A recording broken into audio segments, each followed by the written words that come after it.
An alien watched me sleep last night.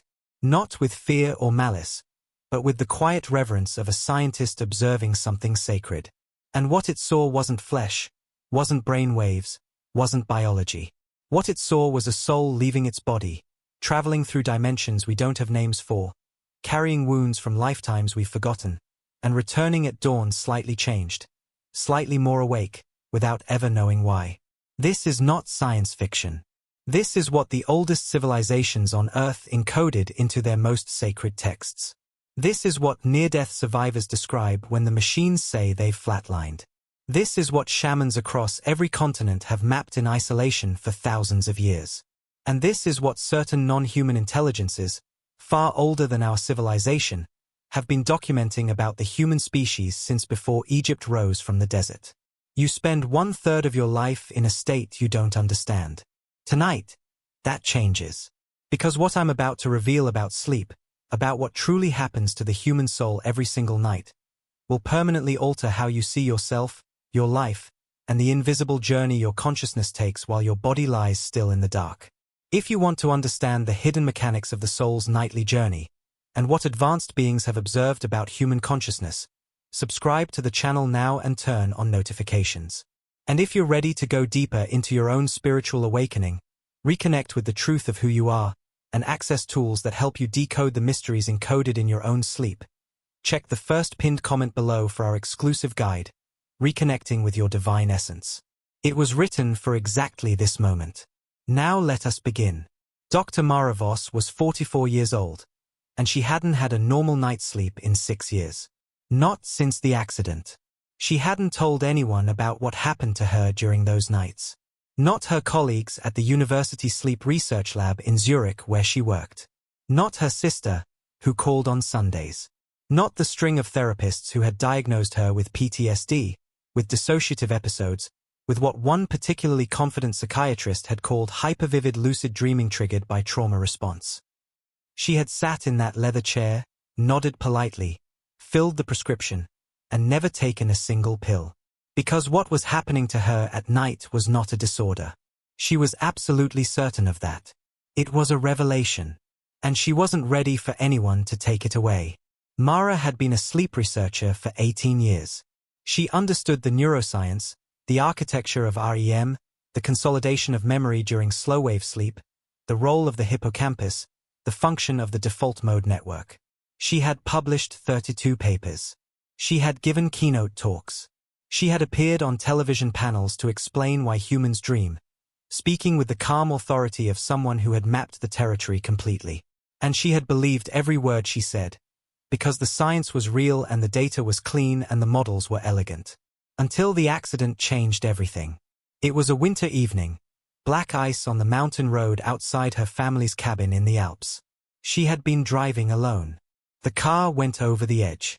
She was in the freezing water for 11 minutes before the rescue team found her. Clinically, she died twice on the way to the hospital. The doctors were honest with her afterward. "We don't know how you survived." Her answer, which she kept entirely to herself, was, "I don't think I did." Not entirely. Because during those 11 minutes in the black water, Mara had gone somewhere. Not the tunnel of light that NDE accounts described. Not the peace. Not the deceased relatives waiting. What she experienced was different, stranger, and far more difficult to dismiss. She had found herself in what she could only describe as an observation room. Vast, dark, and filled with a pale luminescence that didn't come from any identifiable source. And there were figures in it. Not human. Not threatening. Simply watching. Watching her, or watching something she carried, with an expression she later spent years trying to name. The closest word she found was recognition. She had felt known. Not examined. Known. As though these beings had watched her for a very long time. As though whatever she was, whatever she truly was beneath the neuroscience PhD and the 32 papers and the mountain road accident, was something they were intimately familiar with. And then a voice, not sound, not exactly, more like meaning deposited directly into her awareness, said, "You came back. You always come back. But this time, you will remember." She woke up in the ICU. She requested a notepad immediately and spent 4 hours writing everything down in her doctor's cramped cursive before the morphine and the exhaustion one. The notes remained in a locked drawer in her Zurich apartment. She returned to work after 3 months.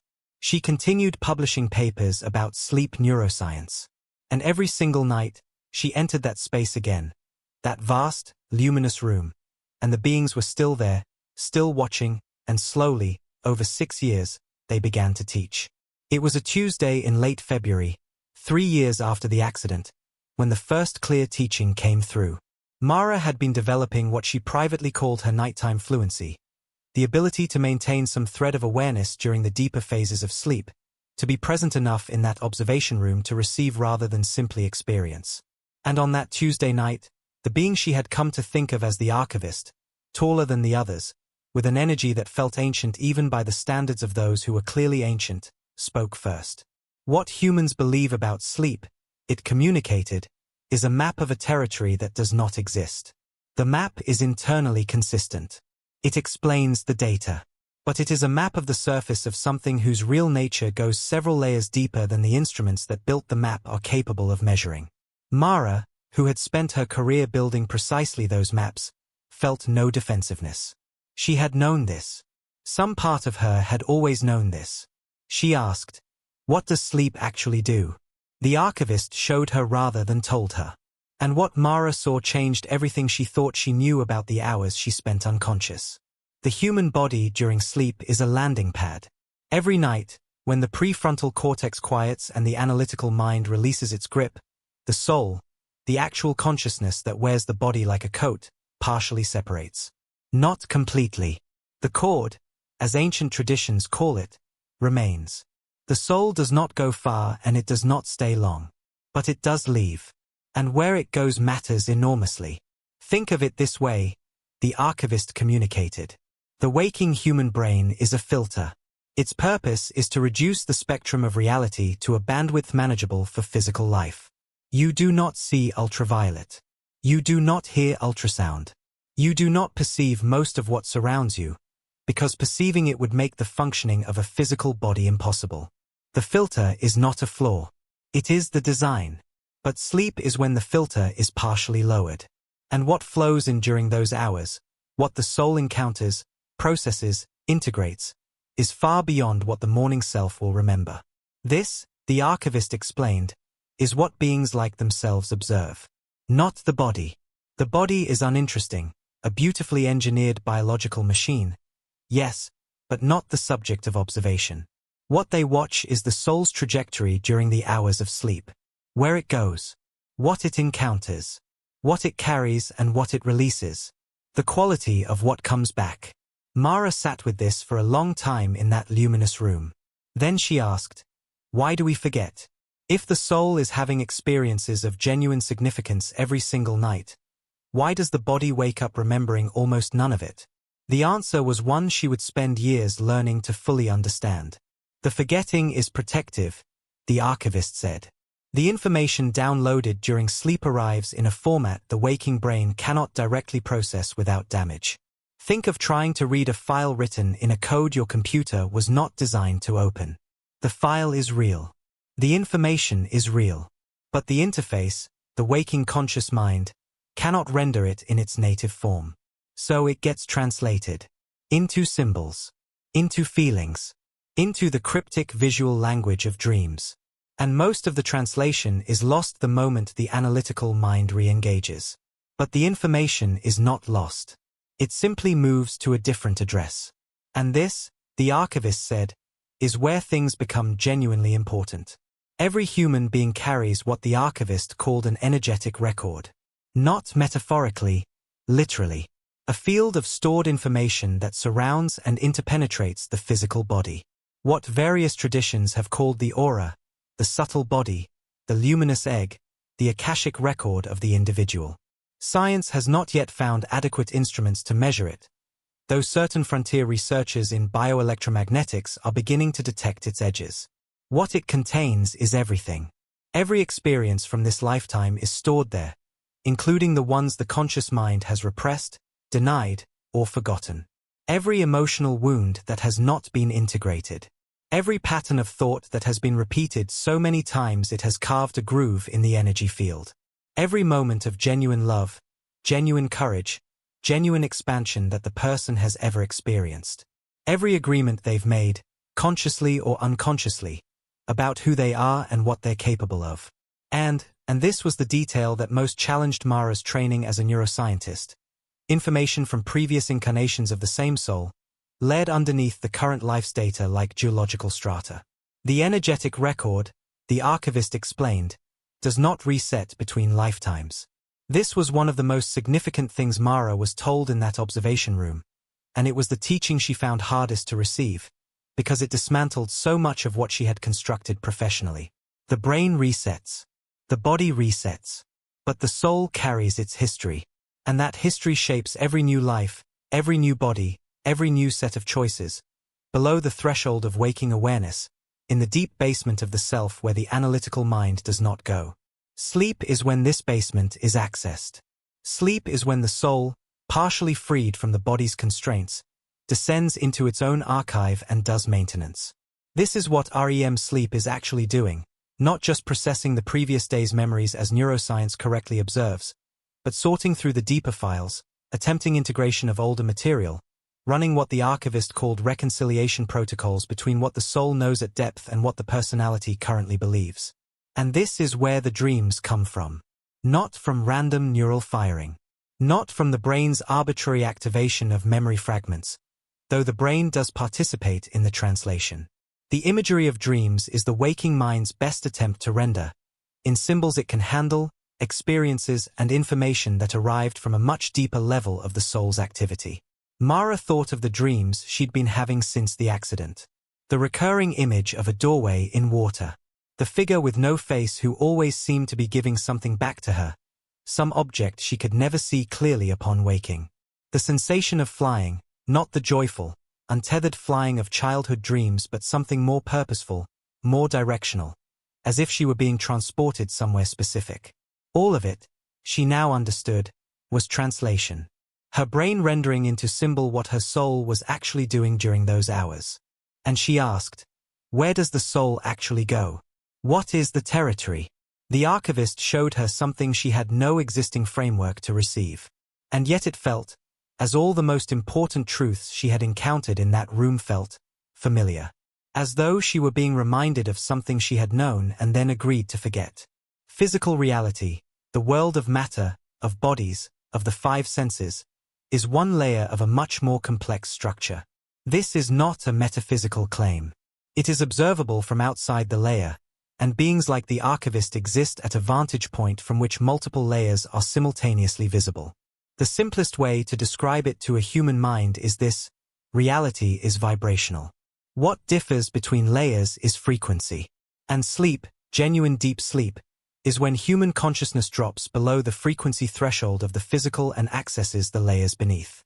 The first layer below physical, what many traditions call the astral, is the most immediately accessible and the most densely populated with human activity.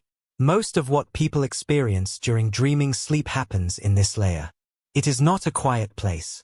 It is extraordinarily active. It is where the emotional processing of human lives occurs collectively as well as individually. Fear, desire, unresolved grief, suppressed rage. These exist in the astral layer not as abstractions but as actual energetic structures, and the soul navigating it encounters them as real, as textured, as consequential as anything in the physical world. This is why nightmare content often feels so viscerally real, the archivist explained. Because it is real. The monster in the dream is not a metaphor for anxiety. It is the soul encountering, in a form it can perceive, an actual energetic structure, possibly one it created itself through years of sustained fear, or one it inherited from the lineage, or one it has been encountering across multiple lifetimes. The dream's fear is information. The content is a message. The question the soul is being invited to ask is always, what is this showing me that I have not yet been willing to see? Below the astral layer is what Mara's guide called the causal layer, the level at which the patterns that generate physical reality are held. The Akashic record, in the broadest sense. This is rarer for human souls to access during sleep. It requires a degree of development, a quieting of the emotional turbulence that makes the astral so congested. But when access happens, when a human consciousness drops all the way into causal sleep, the experience is not dramatic. It is not violent or beautiful or strange. It is simply clear. Perfectly, heartbreakingly clear. The person sees the architecture of their own life, the agreements they made before birth, the patterns they came to heal, the capacities they came to develop. They see why things happened the way they did. They see what has been given to them in the form of difficulty, and they understand the gift of it. They see forward, not in the sense of predicting events, but in the sense of perceiving trajectory, where this life is heading if nothing changes, and what a different trajectory would require. Most people who access the causal layer during sleep bring back nothing consciously. They wake feeling unusually rested, unusually clear, unusually calm, as if something heavy has been quietly removed while they weren't looking. Sometimes they make a decision they can't fully explain. Leave the job. End the relationship. Call the estranged parent. Move to the other city. They describe it as simply knowing. Having slept on it and woken up knowing. They don't know that the knowing came from a level of their own consciousness they will spend the rest of their lives trying to reach again. And below the causal layer, the archivist said, is where the observation occurs. The layer at which beings like itself exist and work. The layer that spiritual traditions across the world have called by different names. The divine, the source, the ground of being, the void that is not empty, the light that has no opposite. The soul in deep dreamless sleep touches this layer briefly, not consciously, not with any capacity for memory or experience. But it is touched by it. And that touching, that momentary contact between the individual soul and the ground of all existence, is what gives life its quality of meaning.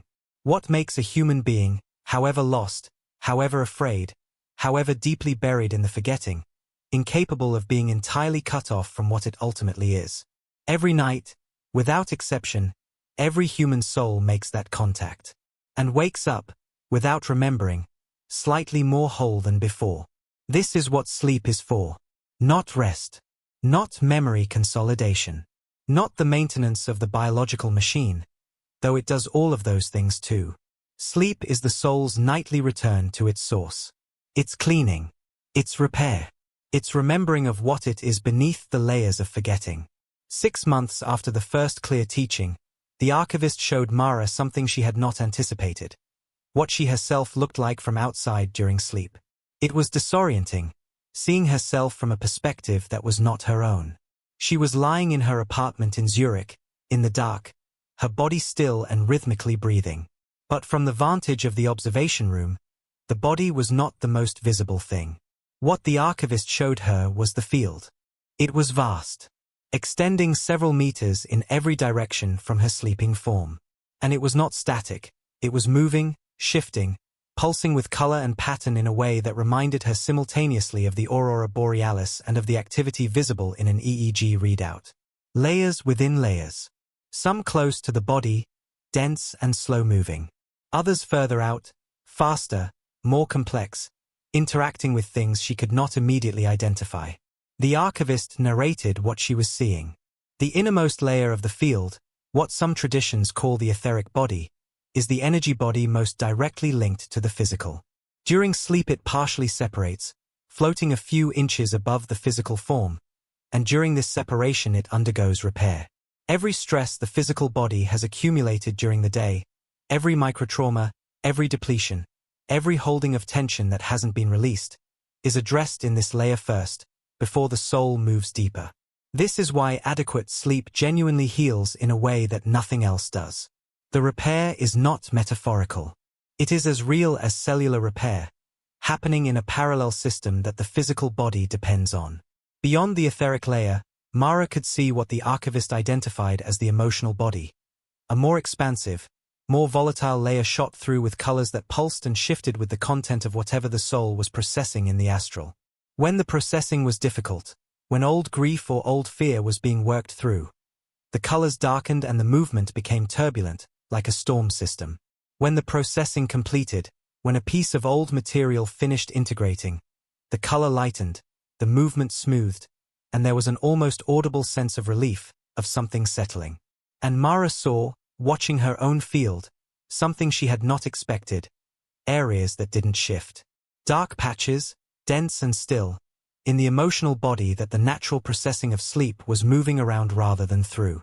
She knew, with the certainty that came with everything in that room, what those areas were. They were the things she had not yet allowed herself to feel. The grief for the life she'd been living before the accident. The life she'd built so carefully and that the ice on that mountain road had cracked open.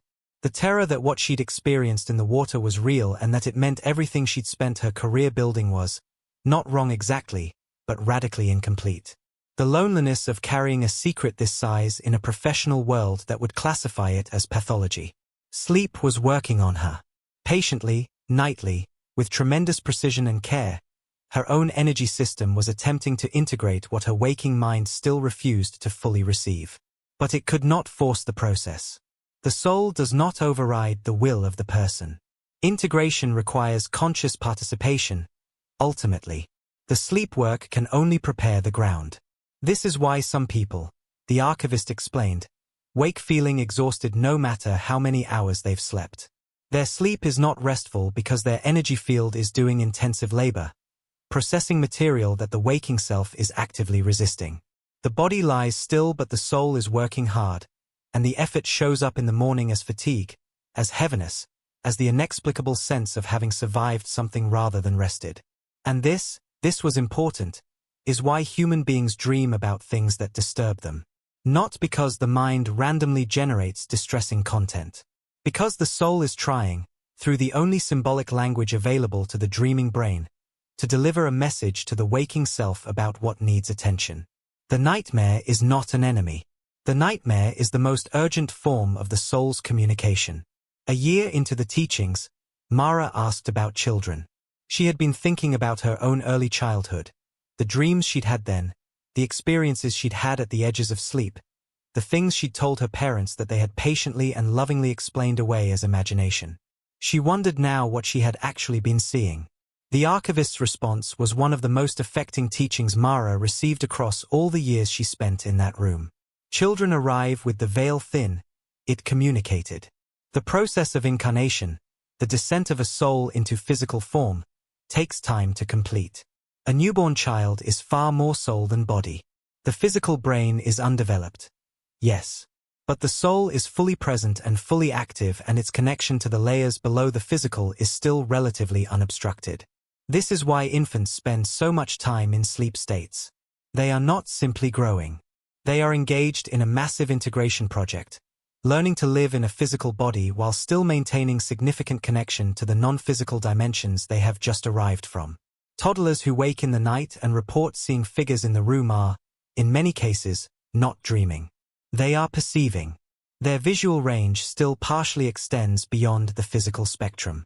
The figures are real, inhabitants of the etheric or astral layers that overlap with physical space and that are visible to eyes that haven't fully learned the filter yet.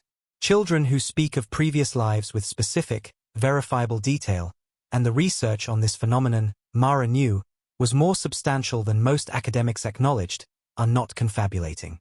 They are reporting genuine memories from their energetic record that have not yet been filed below the threshold of waking awareness, because the suppression mechanism is not yet fully installed. And the imaginary friends that so many children maintain, with a consistency and specificity that baffles parents who eventually, gently, guide the child toward understanding that these companions are not real. Many of them are not imaginary at all. They are genuine entities from non-physical layers, as real as the child who perceives them, with whom the child maintains relationships that are as nourishing and meaningful as any physical friendship. And they are severed, the archivist said, with what Mara could only receive as sadness. Severed by the process of socialization, by the very reasonable and loving effort of parents to prepare their children for life in a society that does not have a framework for what the child is experiencing. The veil thickens progressively through childhood. The filter is learned. The range of perception narrows. By adolescence, for most humans in the modern world, it is largely complete. What remains are dreams that feel different from ordinary dreams. More real, more directive, more laden with meaning that the waking mind can sense but not decode. The occasional experience of déjà vu that carries a weight beyond intellectual curiosity. The feeling in certain places, certain buildings, certain landscapes, of having been here before in a way that the timeline of the current life cannot account for. The inexplicable emotional response to certain music, certain art, certain faces. The sudden recognition of something the conscious mind has no record of knowing. These are the soul remembering, bleeding through the filter in moments when the filter briefly loosens. Sleep is the most reliable and most universal of these moments. The filter must lower. The body cannot survive without it. And every night, in the hours after midnight when the body enters its deepest cycles, the soul reaches back toward what it truly is and receives transmissions that the waking mind will, by morning, largely have lost. But not entirely lost. This is crucial. The transmission that comes through sleep shapes the day that follows, even without conscious memory. The emotional quality of the morning. The instinct that appears in an idle moment. The creative breakthrough that arrives in the shower, apparently from nowhere. The sudden clarity about a decision that had seemed impossible the night before. The inexplicable sense of readiness on some mornings.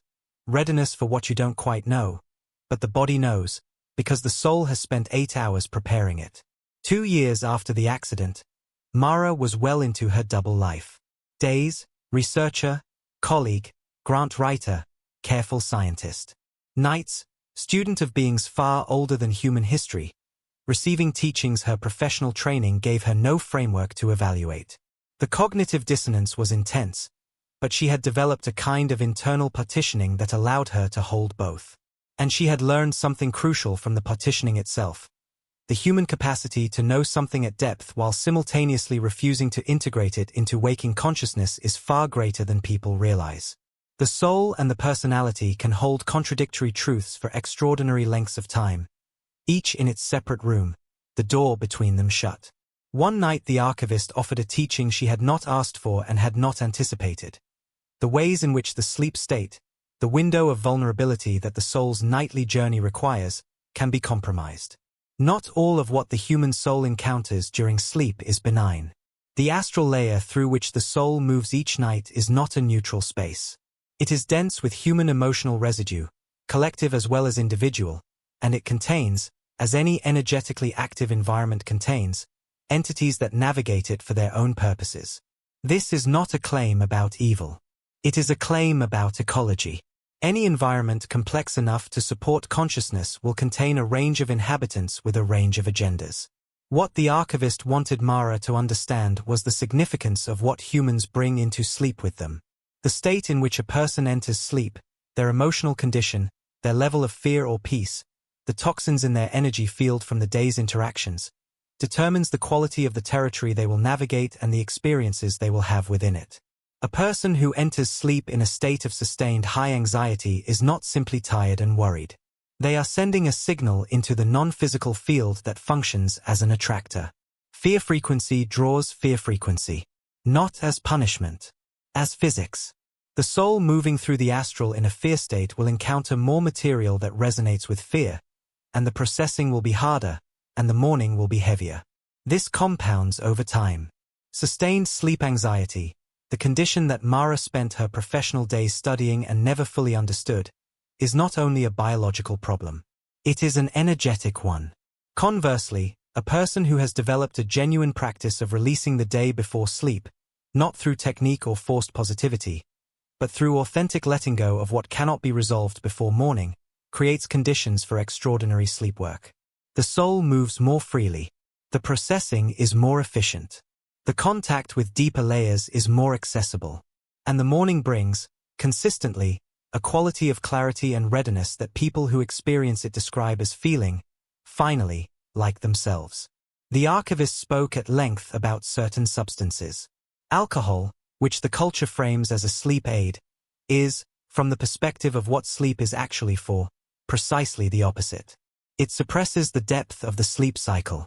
It prevents the soul from reaching the layers where meaningful work occurs. The sleeper lies unconscious, the biological machine resting, but the soul unable to descend, held in a kind of shallow, restless purgatory that produces the characteristic non-restored feeling of the morning after. Chronic alcohol consumption is, from a soul perspective, chronic sleep deprivation at the level that actually matters. Certain pharmaceuticals have similar effects, not all, and Mara was careful with this teaching, because she understood the genuine suffering that insomnia causes and the real help that medication provides. But the principle held: anything that forces the brain into unconsciousness rather than allowing the natural architecture of sleep to develop is potentially limiting what the soul can access during those hours. The body may rest. The soul may not. And the archivist spoke, with what Mara perceived as particular urgency, about the quality of attention given to the transition into sleep. The modern habit of consuming stimulating content until the last possible moment before unconsciousness, screens, news, arguments, high emotional media, and then expecting the system to simply switch into restful, productive sleep, is like asking a turbine that has been running at full speed to immediately perform delicate precision work. The decompression that precedes sleep is not optional. It is the preparation of the field. It is the signaling to the soul that the physical environment is safe, that the emotional load of the day can be set down, that the descent can begin. Without it, the soul arrives at the deeper layers already carrying too much to work effectively. Mara had been wondering about this since the beginning. The dreams in which she encountered people she knew, not simply memories of them, but encounters that felt genuinely interactive, genuinely mutual, genuinely real in a way that replays of waking memories did not. Dreams in which she and her sister seemed to have actual conversations, arriving at actual understandings, that would show up in strange echoes in the phone call the following Sunday. Dreams in which she sat with her mother, dead 7 years, not in the way grief dreams usually go, hallucinatory, bittersweet, the dead behaving strangely, but in clear, easy, present-tense reality. She asked about this carefully. Whether what she experienced as meetings in sleep were genuine encounters, or whether they were the brain's construction of encounters, sophisticated internal theater generated by longing and memory. Both are real, the archivist said. And the distinction matters less than you think. What Mara needed to understand was this: the soul is not isolated. It has never been isolated.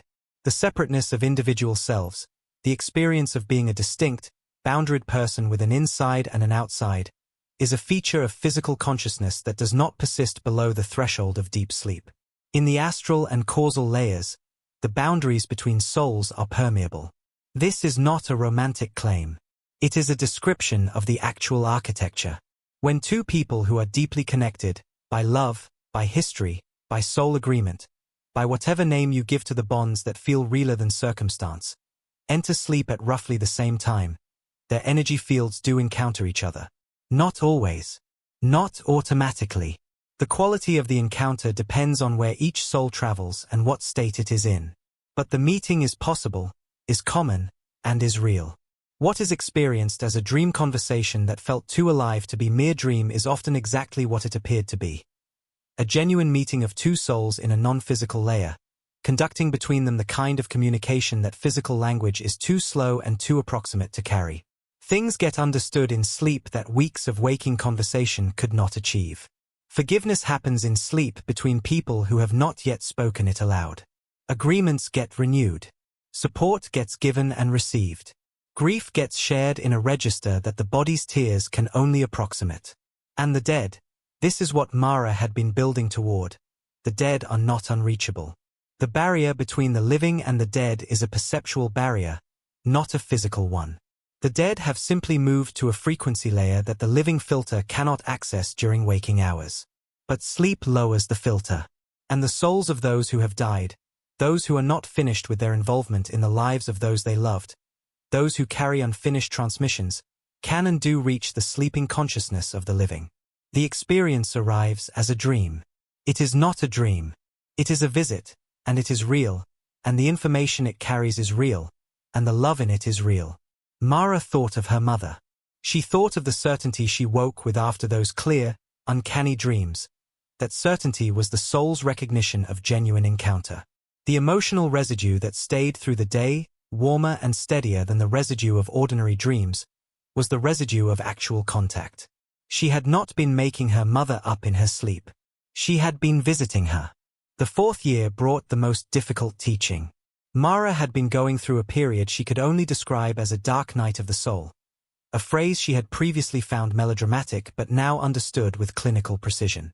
Nothing was wrong in any external sense. But something was wrong in every internal one. A persistent, dull, sourceless grief. A feeling of dislocation from everything she had built. A sense that the life she was living had been designed for someone she no longer was, and that the person she was becoming did not yet have a shape she could occupy. She brought this to the observation room. Not as a question, she didn't have a question. As a presence. This is what I'm carrying right now and I don't know what to do with it. The archivist showed her what the dark night looks like from outside. And it was not what she expected. It was not dark.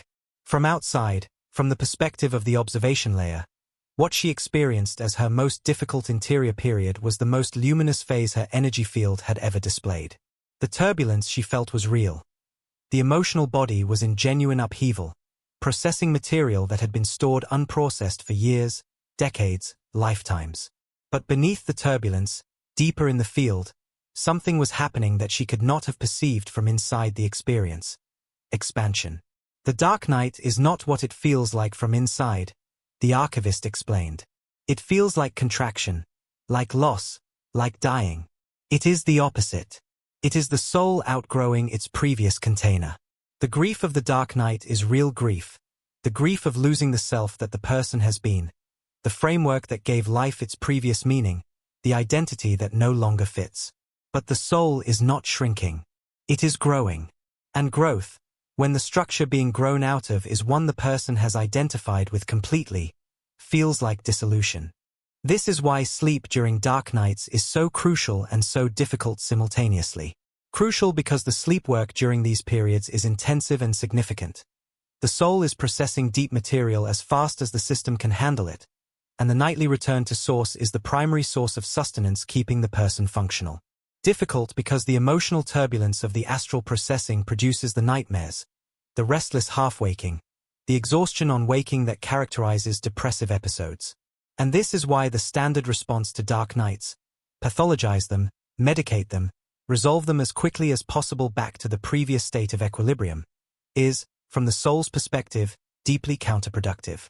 Not because suffering is valuable in itself.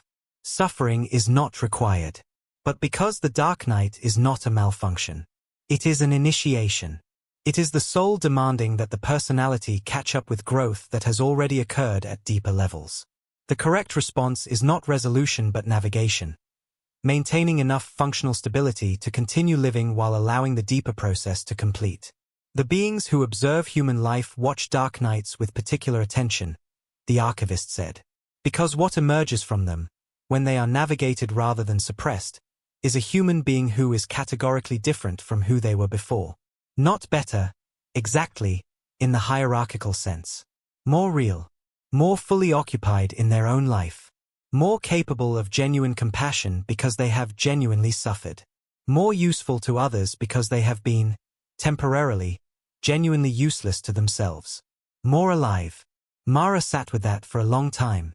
She thought of the people she had known who had come out the other side of genuine dark nights. Not the performative suffering of existential fashion, but the real ones, the ones that last years and change everything. She thought of the quality they had afterward. The particular kind of presence. The eyes that had seen something.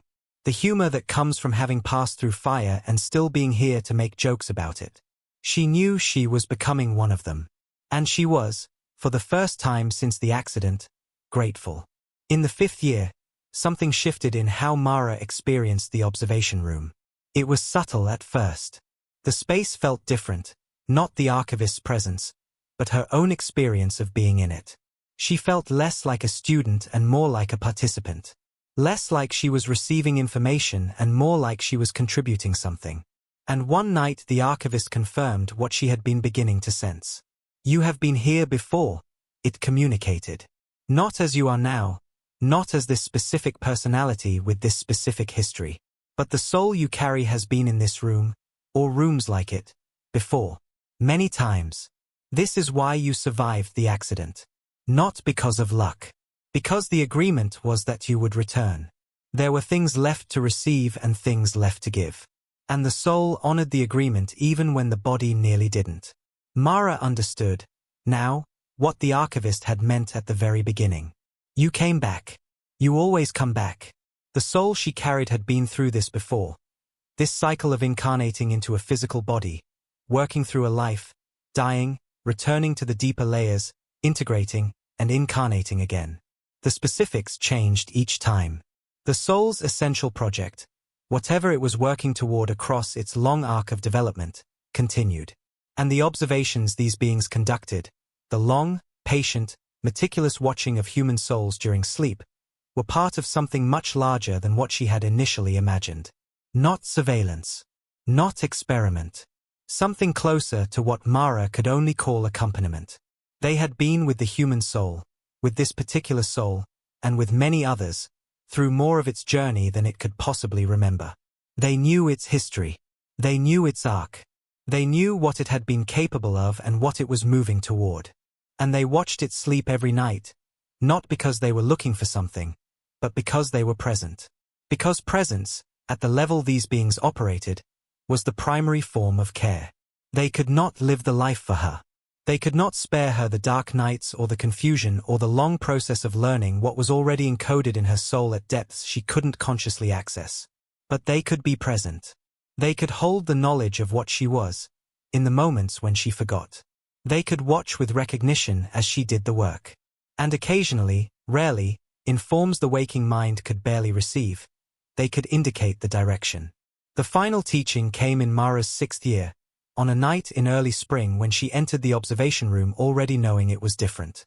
The quality of the light was different. The archivist was present but somehow more fully present, more completely rendered, as if a resolution that had always been partially obscured was suddenly available. It said, "You have been asking the wrong question."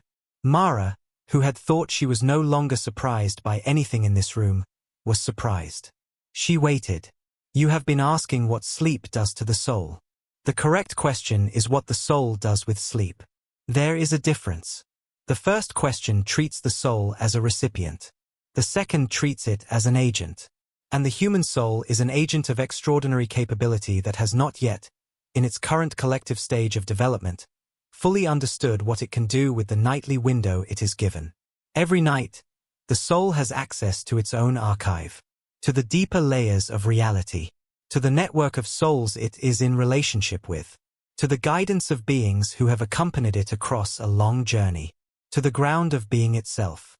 Every night, without exception, in a body, asleep, in a bed, the most ordinary thing imaginable. And most humans use almost none of it. Not through fault. Through forgetting. Through the extraordinary efficiency of the filter that incarnation installs. But the filter can be thinned. Intentionally.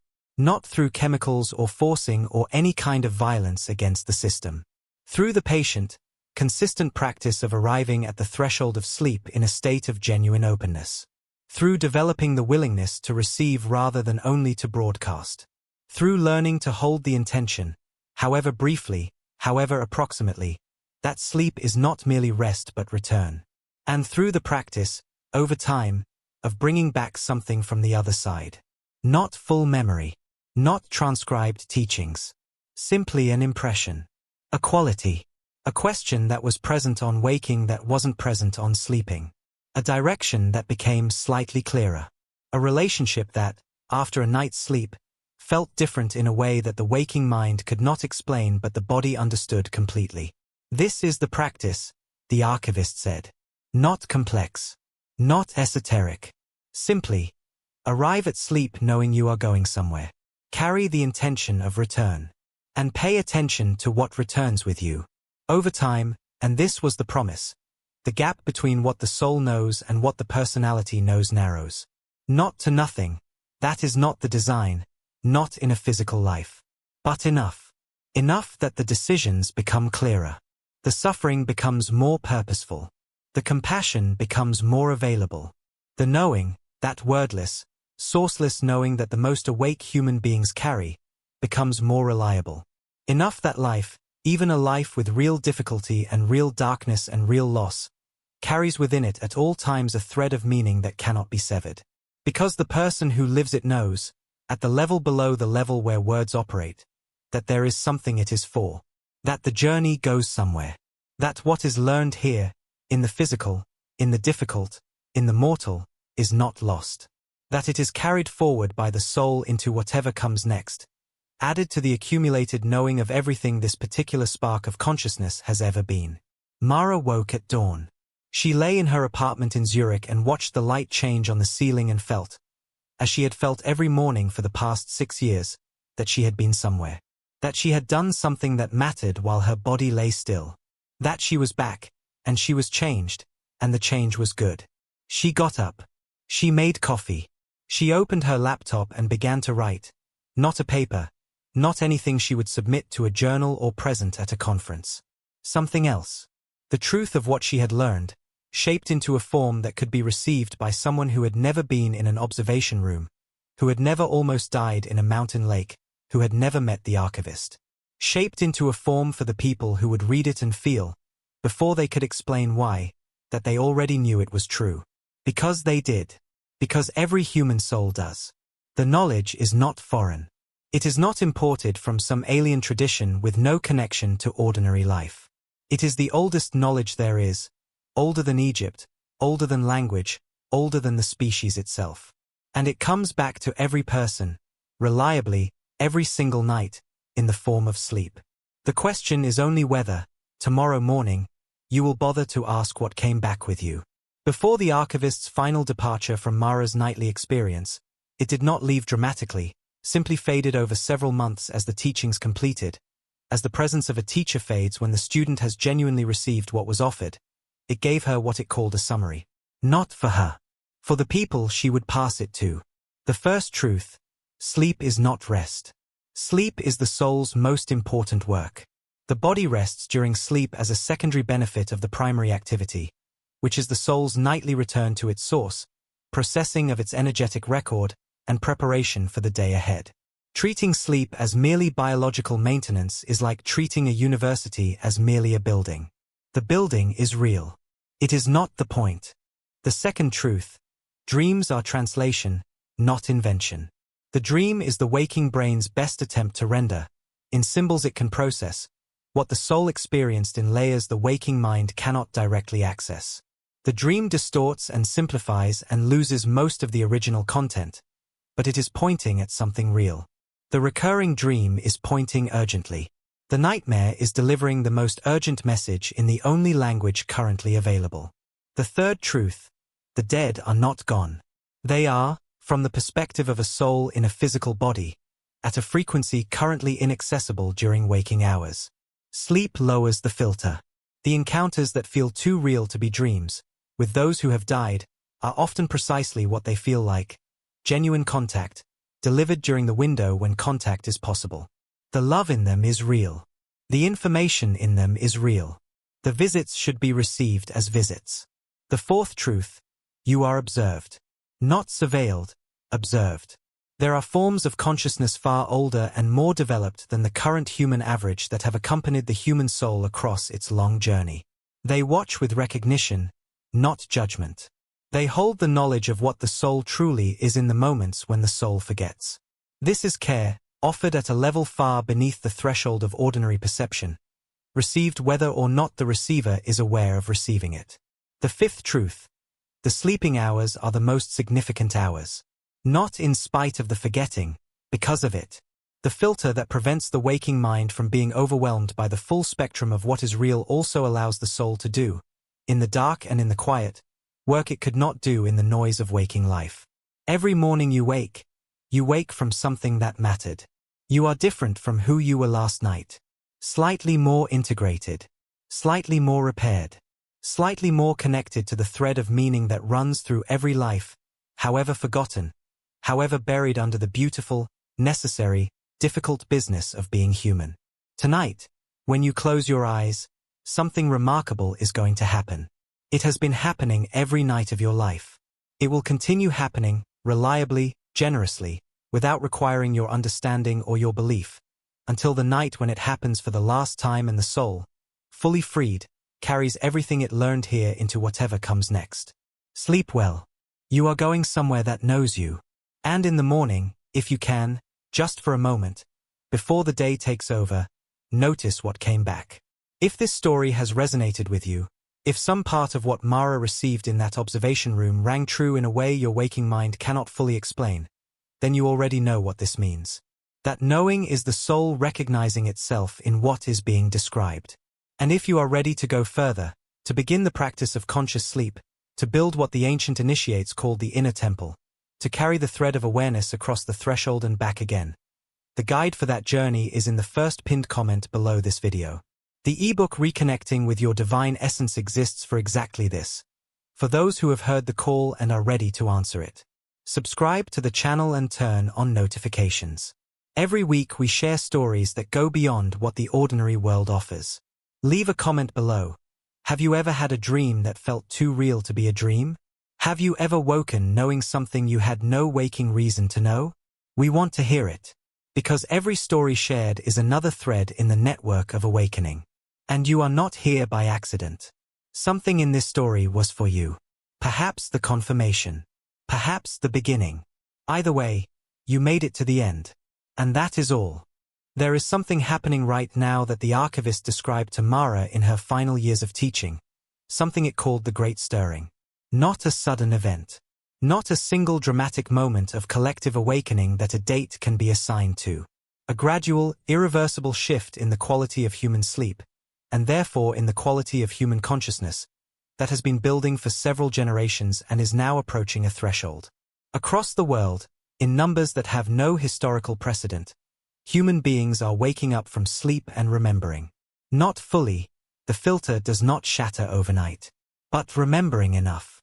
Enough to feel, upon waking, that something important happened. Enough to carry back an impression, a direction, a quality of knowing that the waking mind cannot fully account for and yet cannot ignore. Enough to ask, perhaps for the first time, the question Mara began asking 6 years ago. What am I actually doing during those 8 hours? The beings who observe human sleep have watched this stirring with what Mara could only receive as quiet anticipation. Not excitement. The timescale at which they operate makes excitement an odd fit for a shift unfolding across decades. But something. A quality of forward-leaning attention, as if what is coming is worth attending to more closely than what has come before. As if the experiment that humanity represents is approaching one of its genuinely significant junctions. The sleepers who are beginning to wake, the archivist told her, share certain characteristics that are worth knowing. Not because knowing them creates the awakening. The awakening creates itself, in its own timing, following its own logic. But because recognition accelerates the process. When a person who is beginning to wake understands what is happening to them, they stop fighting it. They stop trying to explain it away, pathologize it, drink it back down into silence. They turn toward it instead. And turning toward it, even slightly, opens the channel further. The sleepers who are beginning to wake tend to feel, more and more insistently, that the life they are living was designed for someone slightly different from who they have become. Not wrong, not wasted, simply not quite fitting anymore. The way a coat perfect 3 winters ago has somehow stopped fitting the body that now wears it. They feel the edges of something larger pressing against the boundaries of the ordinary. They find themselves moved by things they cannot explain. Certain music producing grief that seems too enormous for this life alone. Certain landscapes triggering recognition that the biography cannot account for. Certain strangers whose eyes carry a familiarity the rational mind dismisses and the soul registers as fact. They dream differently than they used to. The dreams have weight now. Direction. Some of them wake from specific dreams carrying specific information. A solution to a problem they had not consciously been working on. An understanding of a relationship that months of waking analysis had not produced. A clarity about a decision that the night seems to have made while the body slept. And they notice. That is the crucial thing. They are noticing what was always happening but had previously gone unremarked. The noticing itself is the beginning of the practice. The noticing is the crack in the wall through which the light begins to come. The archivist was clear that this stirring is not spiritual elitism. It is not a phenomenon exclusive to those who meditate or attend retreats or use the correct vocabulary. It is happening in ordinary people living ordinary lives. Factory workers and accountants and parents of small children and teenagers with no interest in anything called spirituality. The soul does not consult the personality's preferences before beginning its awakening. It follows its own schedule, governed by depths the waking self cannot see, and when the timing is right, the stirring begins regardless of whether the person has been preparing for it or has never once considered that sleep might be anything other than unconsciousness. What changes when the stirring begins is not dramatic at first. It is subtle. A quality of mornings. A slight but persistent increase in what feels like inner volume, as if something that was previously broadcasting at a frequency too low to consciously detect has turned up marginally. An increase in what is commonly called synchronicity, the meaningful coincidence, the right information arriving at the right moment, the connection that circumstance alone cannot explain. These are not random. They are the soul beginning to operate with slightly more of its actual capacity available, and the world responding accordingly. Reality is more cooperative than it appears. It has always been more cooperative. The sleeper who wakes discovers this not as a belief but as a lived experience, accumulating daily evidence that the universe is not indifferent to the consciousness moving through it. Mara, writing this in the early morning in Zurich, her coffee going cold at her elbow because the words were coming too fast to pause for it, understood that she was writing for these people. Not for the convinced or the unconvinced. For the ones in between. The ones who already feel something moving in them that they do not yet have language for. The ones who have woken at 3 in the morning with a certainty about something they cannot explain, and lay in the dark feeling it fade as the waking mind reasserted itself, and thought, what was that? The ones who have carried that question quietly, sometimes for years, without finding anything in the available frameworks, scientific, religious, therapeutic, that fully answered it. This is for them. This is the language for what they have already been experiencing. And the message is simple, and it is this: what you felt was real. What you carried back from sleep was real.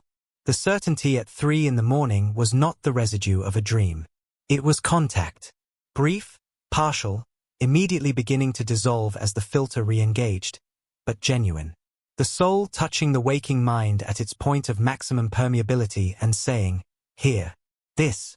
Remember this. You know this. Tonight you will sleep again.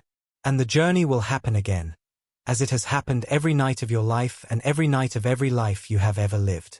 The soul will leave the body's edges, descend through its own archive, move through the layers of non-physical reality that interpenetrate this one, do its work, make its contacts, receive its guidance, touch its source, and return. And you will wake, and the day will begin, and most of it will be gone. But not all of it. Something always returns. Something always crosses back through the threshold in the form of a quality, a direction, a knowing that waking logic did not generate. And the practice, the only practice that is truly needed, is to receive it. To pause, just for a moment in the first minutes of waking, before the day's agenda takes over, before the phone is checked and the coffee is made and the to-do list begins its relentless recitation. To pause and ask, without pressure, without demand, what came back with me? What do I know this morning that I didn't know last night? What is different? And then to listen. Not for drama. Not for revelation. Simply for the quiet answer that the soul, if given even a moment of genuine attention, will always provide. This is the beginning. This is how the sleeper wakes. One morning at a time, one question at a time, one small patient act of noticing at a time, until the night and the day are no longer two separate countries but one continuous journey, and the human being who makes it is finally, wholly, awake.